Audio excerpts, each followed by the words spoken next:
tá falando é o KDR, trazendo pra vocês mais um vlog. Yeah!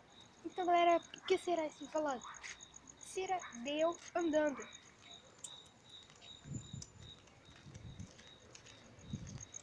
Só que não. Então, galera, o que vai ser esse vlog?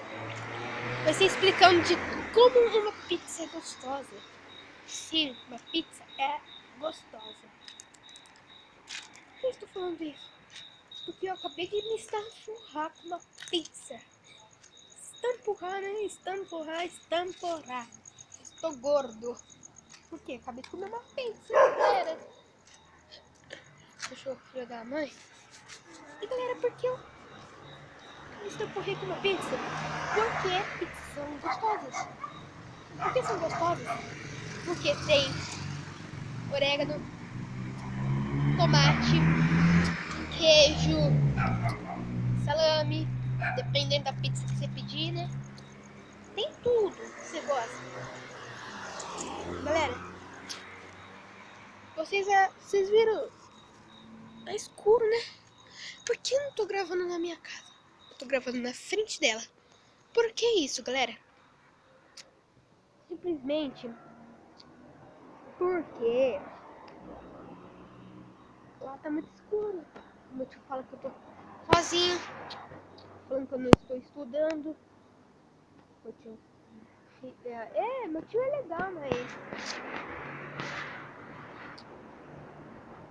pega no meu pé. Eu estudo. Tem prova, né? Tudo mais.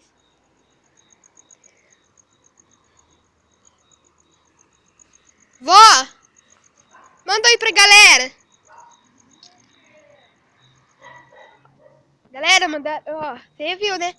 Minha avó não mandou tomar no cu agora, ela mandou um oi. Um oi, um beijo, mandou um beijão. Senão que ela tá melhorando, né?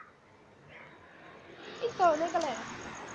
A pizza vem muito pedaços repartidos. Você corta ela, põe azeite, como todo mundo sabe, porque quem nunca comeu uma pizza na vida?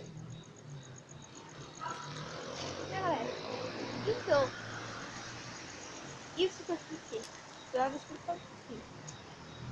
Que pizza gostosa. Eu tô pensando em pôr o nome do título assim, ó. Porque as pizzas são gostosas. Seria legal. Falou!